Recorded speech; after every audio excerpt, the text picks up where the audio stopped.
gentlemen, to the Black Light Line. My name is Lil Jimmy Scott. I'm the Black Light singer here, and well, we're gonna start off and do a couple of songs for you before we start the second half of the Twin Peaks show.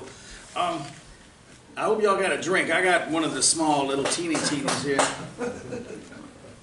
Oh, one will do you. All right. So anyway, normally I do my act with a band. We gave the band a little time off, so I'm gonna do a few songs here for you, Acapulco style. Now for y'all who don't speak Mexican, that means without accompaniment. No high banda. No, we're gonna just sing it pure, naked, raw voice. That's it. So since I usually do this, with a band, I'm going to introduce a special guest tonight who's going to help me out on this song, Acapulco style. You may remember her. She was in the movie Fire Come Walking With Me. And you'll remember, so you'll notice her when she first walks out because she's very memorable. Come on out, babe. Come on out. Lil, ladies and gentlemen. Come on, Lil. Come on out here and show the folks what you got. Oh, no. Don't go. She's going to get that sour look on her face. She'll never get it off. But once she starts singing, it's all sweet. Oh, it's all good. All right, Lil. Hold on, baby. Anyway, Lil, this is a number that features Lil. It was from the movie from 1949, directed by the very famous Otto Preminger. It's called Laura. If you have not seen it, you should check it out. It has a very big influence on the TV show Twin Peaks. Now, this is a funny little bit of trivia about this song. It was a very famous melody they played throughout the movie, but it didn't have any words to it.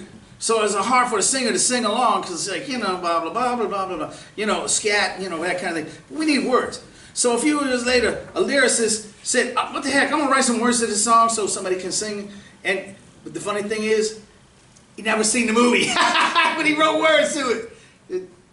I read it in Wikipedia, it's fucking true, okay? Alright, but he wrote good words, so Lil gonna sing them words for you. Just shut up, man, just sing the damn song. Just let me sing. Shit, Lil. Sing Laura, you know how I like it. Laura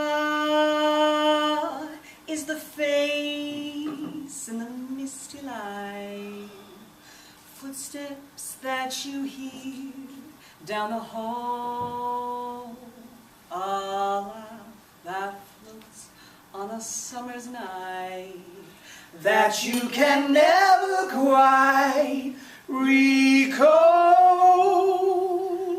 And you see Laura on a train that is passing through. Those eyes, how familiar they seem.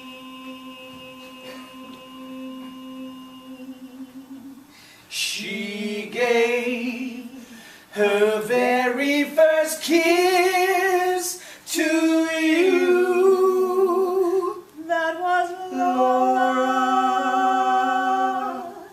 but she's only a dream.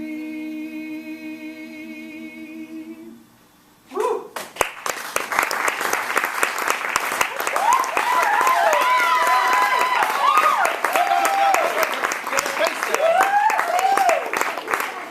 Thank you. Lil is not used to singing. This is her first time out here doing this, so yeah. She's gonna want to do another song, I think. Yes? Yeah, another one? Do another. Alright, so this is a song you may remember. This features me a little bit more. You've seen the show. In the very last episode, there's a song when Agent Coopers comes into the Black Lodge. There's a song about trees. So I'm going to do that song now with Lil backing me up there, okay?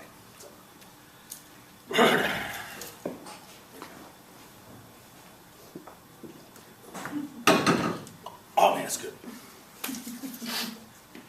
I got ideas, man. You take me for a walk under the sycamore trees. The dark trees that blow, baby. In the dark trees that blow.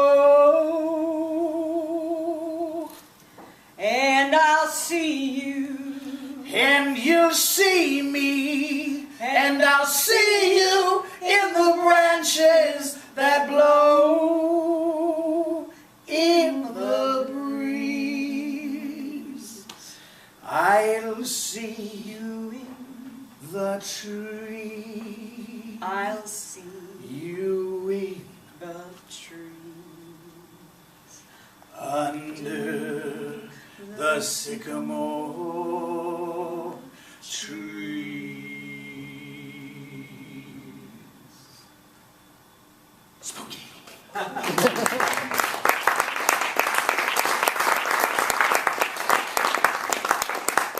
Thank you, ladies and gentlemen. I used to have the people clapping here in the black lines. They usually just walk by and do weird shit like that. So anyway, and that fucking Bob, I'm telling you, that guy's an asshole boss. Don't tell him I said that, all right? That guy don't pay for shit. He pays in Garmonbozia. I don't know what that shit is, but it's like cream corn. It tastes horrible. Anyway, we got one more song to do, just because y'all want to encore? One more? All right, thank you. So, this is a song you may remember from the show. It's sung by a young man named James Hurleys, and he sings it with a couple. I know some people don't like this song, but we tried to do something a little different, so you might like it. Just you know, bear with us, please. So, Lil, you know what? Just you and I, just you and I, together forever in love. Oh, oh, oh.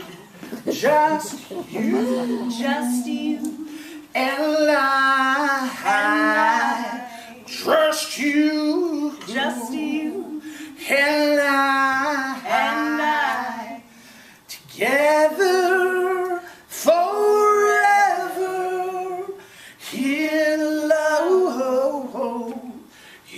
love. We'll go strolling together. Oh, oh, oh. We'll go strolling forever. Ha la la la.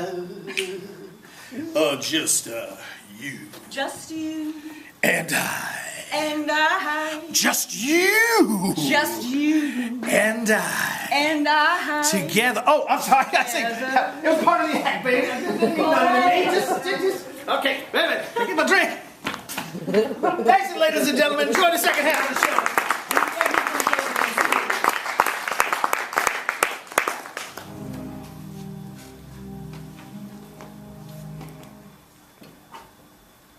Cooper, certainly you don't believe I had anything to do with this unfortunate death? Dr. Jacoby, I don't know what to believe until I get some facts. What I have is a dead body in a house presently owned by you. That places primary liability on your shoulders. I hadn't even visited the house or seen Heidi for several days. Deputy Hawk was the last person I saw her with. Heidi's husband Hugo said you had a recent incident with him. Something to do with an American flag t-shirt. I was merely expressing my opinion. He claims you called him a Nazi. I did mention Hitler, in the context of making a point about perverting symbols. Crashing of symbols can be definite. Didn't realize he was German. It was a poor choice of example. According to him, it nearly came to blows. That's according to his opinion. I don't believe so. Heated words were exchanged. Words cooled down. There's fire in your eyes, Dave. It's under control. Okay, so I had a political debate with Herr Hugo Horswitz. But it didn't involve Heidi. In fact, the person I met at the house wasn't Heidi. What do you mean it was Harold? Heidi was convinced that the soul of the late Harold Smith had taken control of her body. Being a psychiatrist, I was naturally intrigued. It happened at a group encounter at the house. So I offered Heidi Harold refuge at my abode, a sanctuary, from the pressures of her occupation, her spouse's temporary absence, and her pooch's recent savage attack by woodland wildlife. A chipmunk. Unbridled rage sometimes comes in small packages. She stayed for nearly a week. Was her presence provided for? What do you mean? Food, utilities. Well, there was little food in the house, but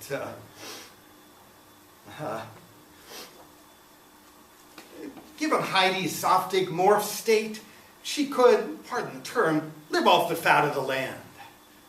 Utilities have been turned on now, but weren't then. Serious reflection is often ruined by modern convenience, or at least sidetracked.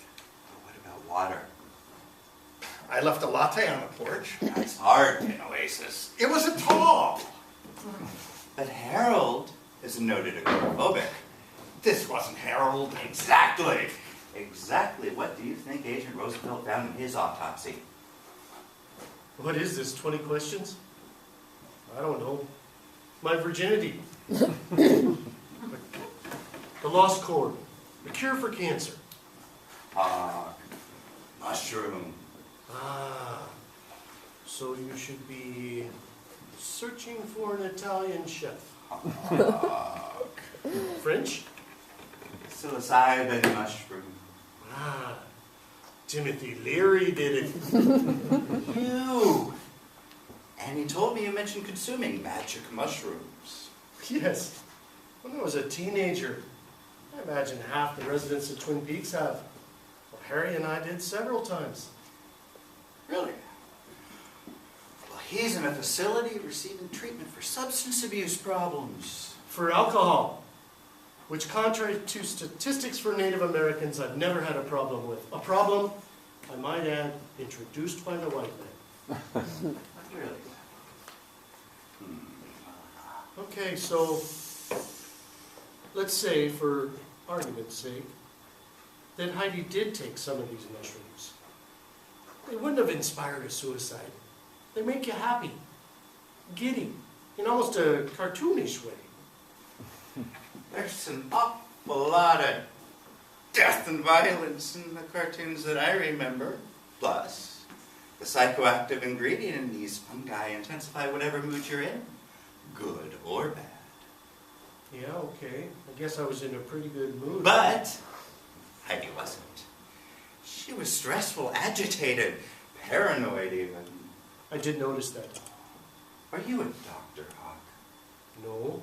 What does that... So, given your misinformation about the possible side effects of these mushrooms, you gave some to Heidi, who freaked out and just went... No! No, I would never give psychedelics to an actively distraught patient.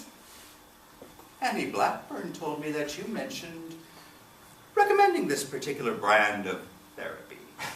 It was during an experimental phase of mine, but it would never have been administered to a resistant subject. Only one who was willing to give in, to delve, to get to the root. And he did not want to go that route. Well, what about Harold? Yes, Harold did once, but it didn't have the desired effect. He got worse. That's relative and debatable. Not with Heidi Orschwitz, it isn't. No. The situation is unfortunate, but it wasn't brought about by anything I gave to, said to, or did to Heidi, or Harold, or whoever.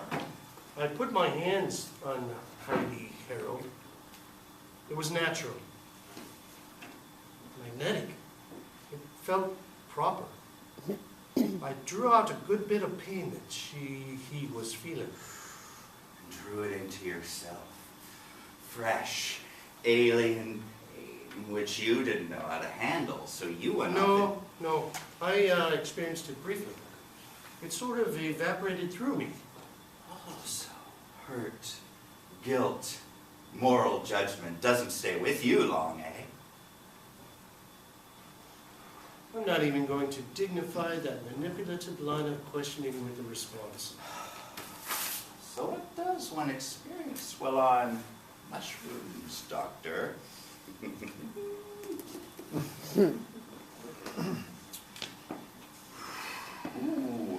vivid colors, patterns. Here's one. Little men delivering cryptic messages, scary monsters. A new dimension, perhaps.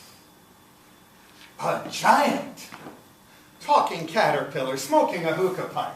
Is that what you want to hear? Then go ask Alice when she's 10 feet tall. Oh, that's a good one, Doctor. Thank you. Now, if you're not going to charge me with anything, Agent Cooper, I've got a wedding to get to. Sheriff Cooper. And I have the same wedding to attend. As best man, mind you. So if I have the time to go, you do. Well, Sheriff.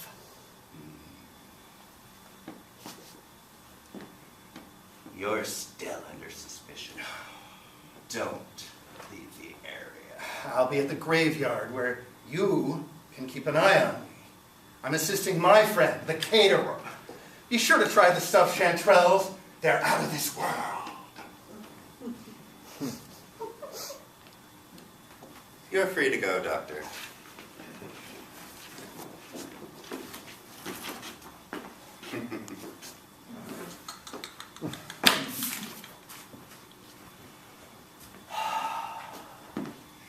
You're not giving me the answers I want, Magic Fingers. Maybe you're asking the wrong questions, Agent Cooper. Sheriff Cooper. Wait until Harry gets back. Poor Truman. I don't think he's going to be coming back for quite some time. If you have your way. My way. Being that I've been left in charge, my way's the only way. I need to speak to Judge Sternwood. Oh, you need the wedding, but you won't. You could possibly reach him at the Great Northern, but you've already used your phone call on their girlfriend Annie, I believe. It's about that, huh? Oh, it's about a lot of things, Mr. Hawk. For instance, that mysterious bookhouse place. Oh. It's a good thing I took you fishing and not hunting. Oh? Is that a threat? Oh. Oh, that's a tragedy averted. At least temporarily. Tragedy's a fact of life. It cannot be avoided forever. It must be faced.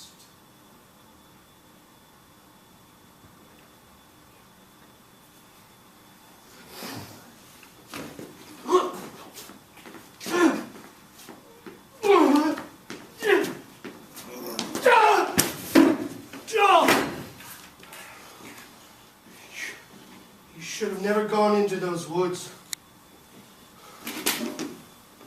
Annie would have been released. But you may never find your release. And you shall never be released either, former Deputy Hawk.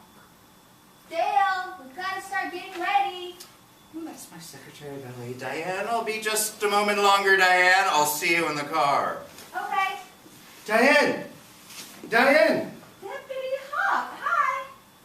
See you in the car, Diane. Hi. Oh, Dale, don't forget to take the meds at Doc Hayden's prescribed. We don't want another episode like at the comedy club.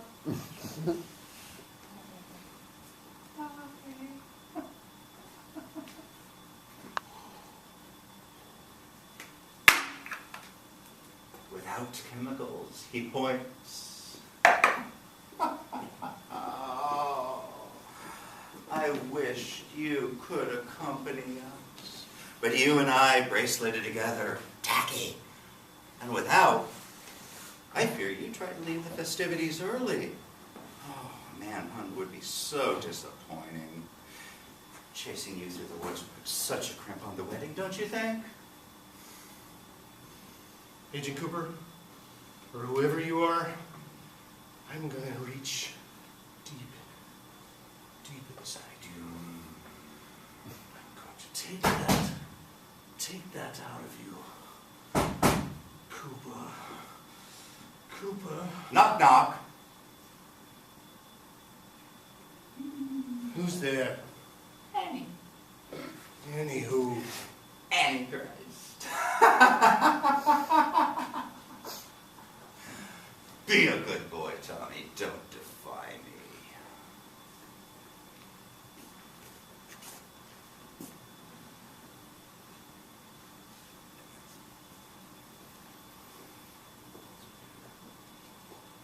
They'll be serving lunch soon. Oh, chicken, I believe. Oh, chicken and mushrooms. Yum.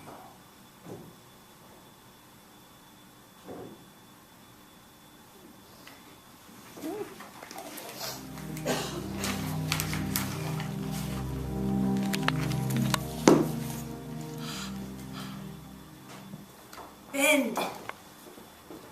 Bend. Bend. Bent. Ben, my bent brother, Ben. Jerry. That's Jerry. What have you there, brother of mine? Spoon. It's like you read my mind. It's a figure of speech. Knock it off. Let me see that special utensil of yours.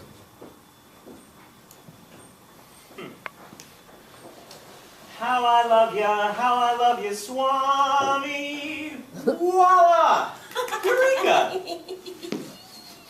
No, seriously, Eureka. You need a batha. No, Betha. Spoon, spoon, spoon. I'll give it back, but with something extra. Our newest flavors of ice cream. Ice cream, ice cream, ice cream. Yes, you do, constantly. It used to just be for effect. All right, let's see what kind of reaction this garners. What do we say? Gimme. That's better. See? See?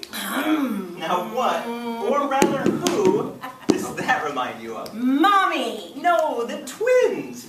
Mommy. Probably don't even remember the twins. Mommy, huh? Might be a flavor there. Mommy. Make a note. Let's try something a little different. This is a bit more experimental. Gone fishing, a blend of Hefeweizen and Spanish fly. Getting flies? Fishing? No. It's more of a sorbet, really. And something with an acquired taste. One that I happen to have acquired. Here, have more mommy. I love Mommy. Me too, big brother, me too. Now that we've had dessert, why don't we head on up to One-Eyed Jack's for the main course? And if we can't find any ladies to match mommy, you can always play with the trains. Yes, the trains. Jerry and Ben's frozen confections, a flavor for every age. Spoon. Spoon. Spoon. Those clouds look a bit threatening. Hope the sun holds. Maybe you should retrieve the umbrellas from the car. Girls? No way. I don't want to miss any of the wedding. It won't be starting for a while now. Where do you go? They're already 5 minutes past the planned starting time. These things never happen when they're supposed to. Did you hear the poem that Harry is giving to Lucy and Andy? Oh, no. The envelope was already sealed. She rhymed inter-office lovin' with bun in the oven. Harriet! Harriet! She originally wrote it as baby in the oven. Oh, Well, it's too late now. Just don't recite it. Fixed it. It's morbid. I know a poem. There once was a girl from Deer Meadow. Eileen! Bang! Bang! As if things couldn't get any worse. Will, Eileen, Girls. we have names Bang! now. Bang! Bang! Bang! Big Bad Ben goes bang! Yes, sir. They're right down front. Thank you. The sun feels good on my bandages today. Johnny, would you corral your father? Yes, mother, of course.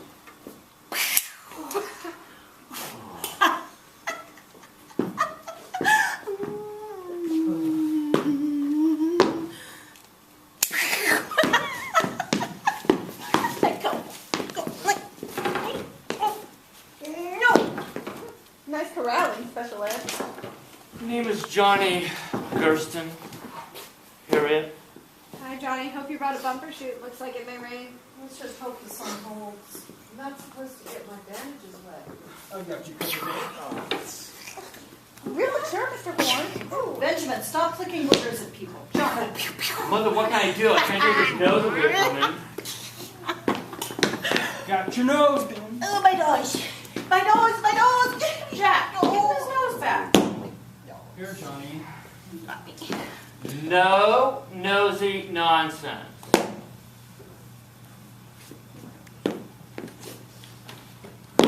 Judy, electricity. Darling, we're outside. There's no electricity here. And it may start raining. And I wonder about the thunder. Johnny. Mother, I can't No, control. what I meant was the electricity in the air is palpable. Something significant is going to happen. Well, we're at a wedding, duh. Hello. Girls. I didn't say anything.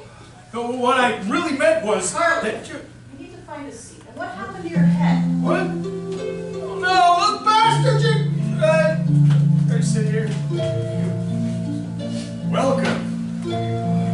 As I walk on through troubled times, searching for light in the darkness of insanity, I ask myself, is all hope lost? Is there only pain and hatred and misery? And each time I feel like this inside, there's one thing I want to know. What's so funny about peace, love, and understanding? Thus spake the rock poet Nicholas Lowe, the Jesus of Cool. And I'm sure he speaks for all of us gathered here today, the dear friends of Lucia and Andrew.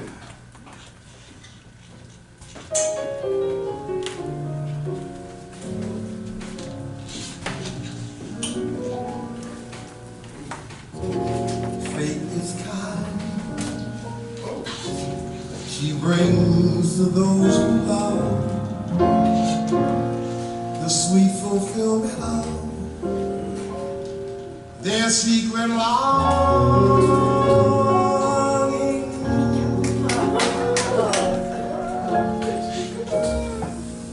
When you wish upon a star, makes no difference who you are. Anything your heart desires will come to you. In your heart, in your dream, no it's too extreme.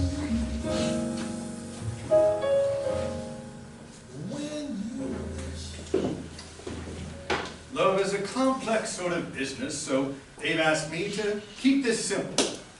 Love is certainly about joy and sharing, but it's also about work. And since Lucy and Andy have worked together at the sheriff's station for years, they have a head start on that aspect. Love, too, is about change and expansion, and they've been actively anticipating and preparing for that. Love, too, has its share of ups and downs, kind of like a roller coaster, Andy, be it Space Mountain, the Matterhorn, Splash Mountain, or Big Thunder Mountain Railroad. Right on cue. Thank you, God. Now, a more colorful assemblage I don't believe I've ever seen. And the shining jewels in this arrangement, Andy and Lucy, dearly beloved assemblage, hereby bear witness to the declarations of these lovers. Andy. Lucy? Words seem to fail me at this moment, as I fear my voice will at any minute as well.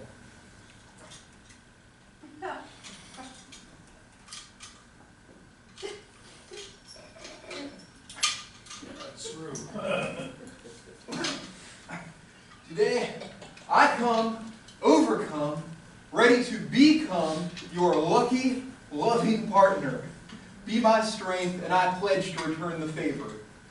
Similes and metaphors are sadly inadequate when it comes to defining love. To me, love is Lucy, and always will be. Be my life. Be my wife. Amen. Ben, that was very well done, Andy.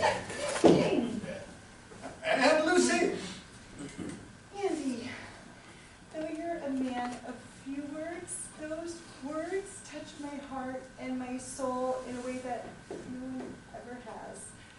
The pain and sorrow of the world's worst fades away when you hold me with your eyes and in your arms. If love is a tunnel, then it's with you I want to journey into it with. Moving slowly into the light at the end. For we are the light, and the journey is the realization of our perfect union. Andy, be my husband. Be my...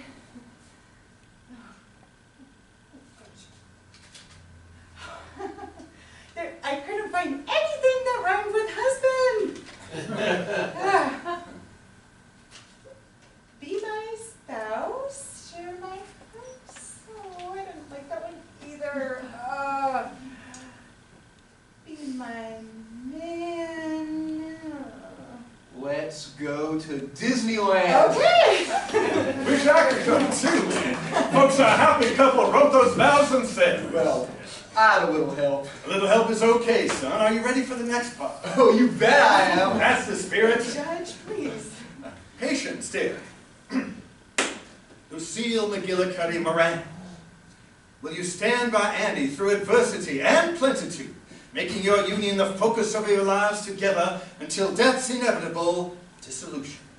Yes, I will. Do you have a ring to signify this pledge? Yes. And it belonged to my father, who couldn't be here to give me away today.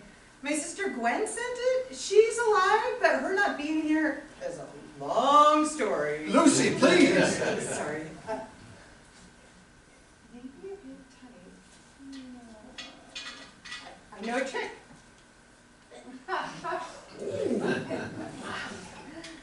Wow.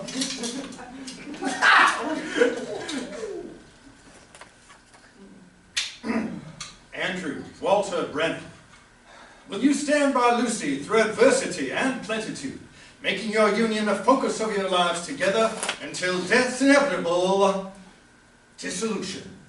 I do. Oh, what's that, Punky? I will. Goodness. Do you have a ring to signify this pledge? Let Andy do it. Yeah, let me do it. Hey, this isn't Harry's ring. This looks like that symbol we handled in Halloween. Just put that ring on. Yes, Andy.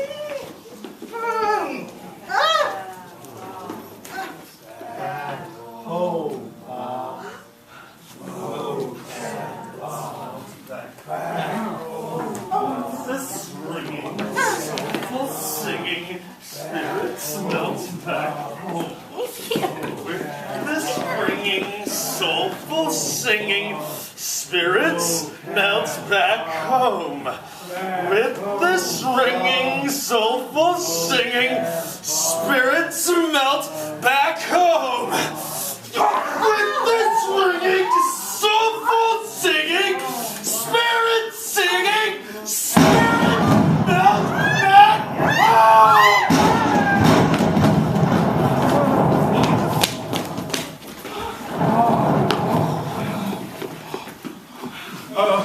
If anyone here knows of any reason this couple should not become husband and wife, and I sure hope no one does, let them speak now. Folks, I present Mr. and Mrs. Moran Brennan. Kiss!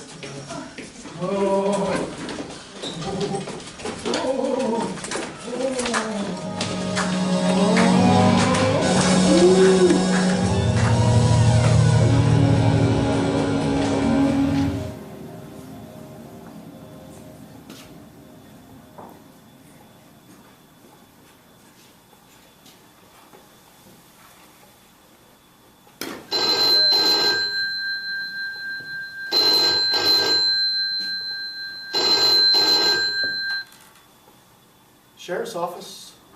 Sheriff Truman here. She's dead, Harry, wrapped in plastic. Pete, is that you? Catherine, Poodle. Slow down, Pete.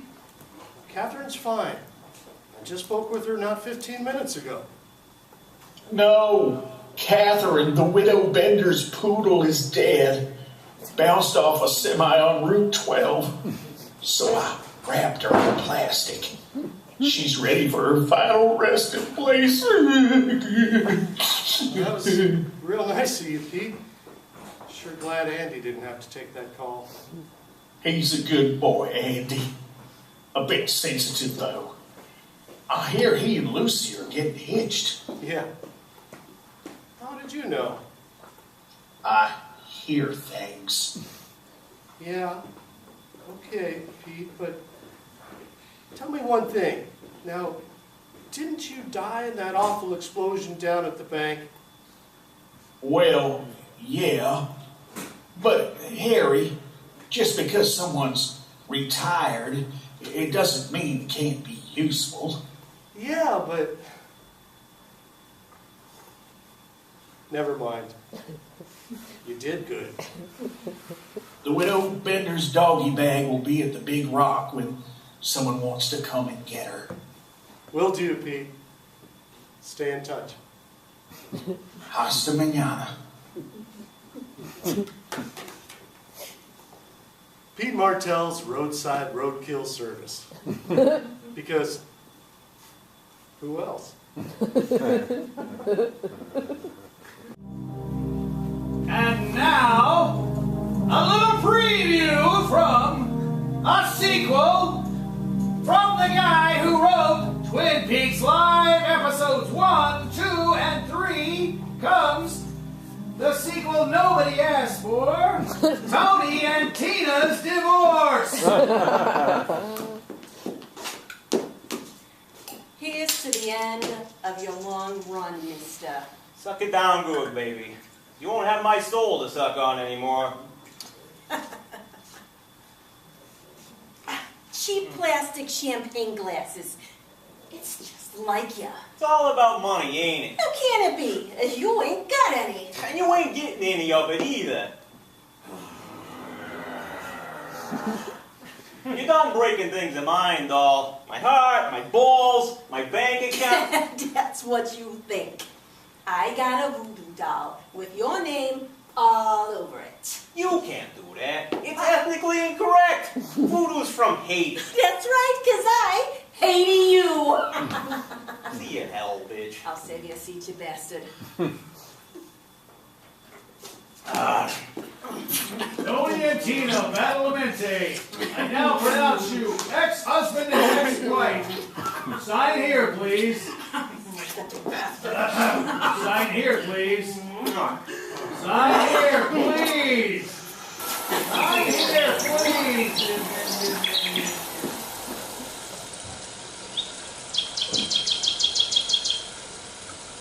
But Dale, why Dead Dog Farm? You nearly lost your life here. That's precisely why. I aged an untold number of years mentally that day. Being in that situation held hostage by Jean Renault because of my involvement with the Bureau and my decision to act outside of its jurisdiction. I was rescued by my Bureau allegiance with my ally, Agent Bryson, who also made a personal lifestyle choice, which went against Bureau standards and his personal code of conduct, yeah. Yes, I've heard of the unique case of Dennis Bryson. Wonder where she is now. Where are we now? My new home. Well, it's not paid for yet, but I'm confident I'll win the settlement. I aged 25 years on that one case, so technically I'm past retirement age. With retro pay and pension coming to me, that's a nice chunk of change, I guess, but it's not going to give me back that quarter century. No, I meant where are we personally? I know what you mean. With age comes wisdom. Right? I don't know. I was...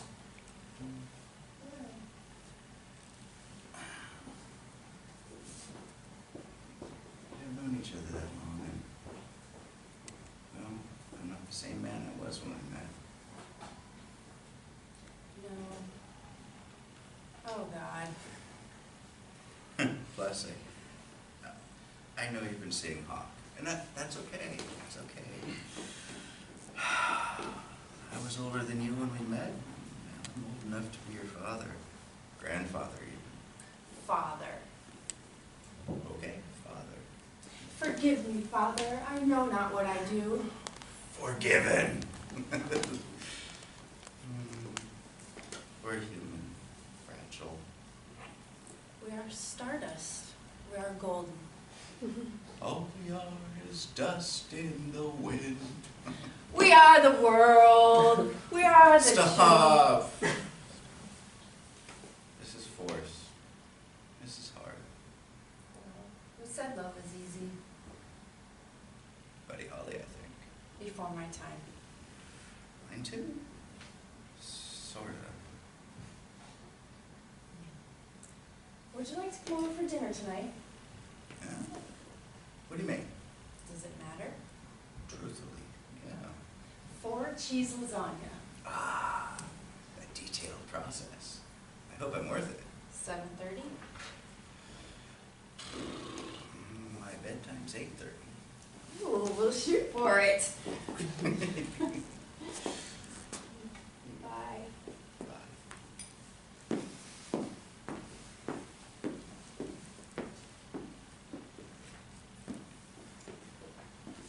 Agent Cooper. Dennis! We were just talking about you. No, I'm Oh, I know. I'm sorry. Denise. I think you have me confused with someone else. You look just like an FBI colleague of mine. Although it's been a long time since I've seen him. Well, I am an FBI agent myself, Special Agent Fox Mulder. It's a pleasure, I hope. Well, I'm pretty green in the bureau, but I have a special interest in your type of case. Oh, jeez. My case is solid. I've been thoroughly investigated physically and mentally, so... Well, hey! Come on, I want to believe.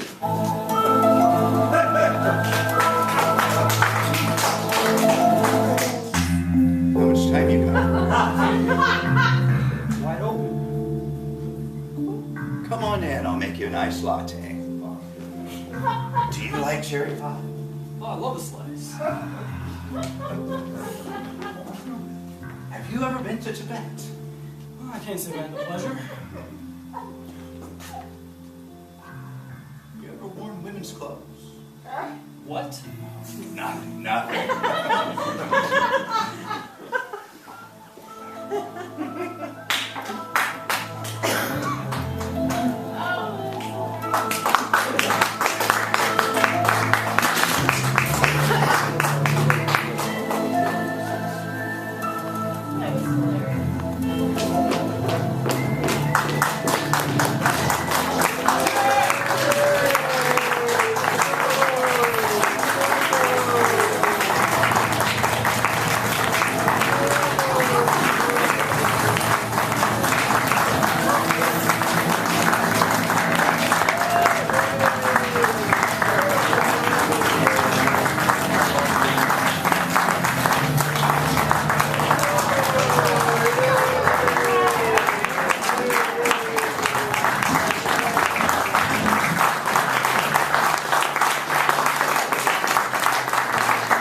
you for coming. This was the best night we've had yet. Thank you so much. We have 2 more days, tomorrow night at 8 and Sunday at 4. Please spread the word if you like the show. Please tell people to come out, and we're having such a good time. It really helps that we have an audience here. So, please go out and do something nice for people. Buy a copy of Flappy or Lunchbox on the way out, or spread the fucking word. Thank you for coming to Twin Peaks Live 3.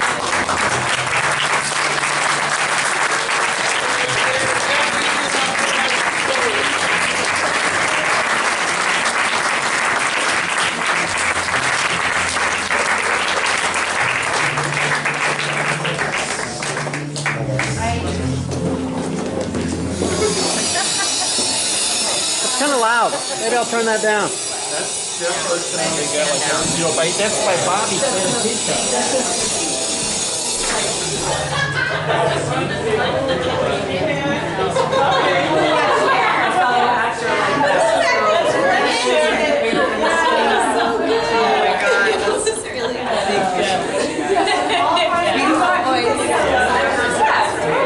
Kate was like side notes, like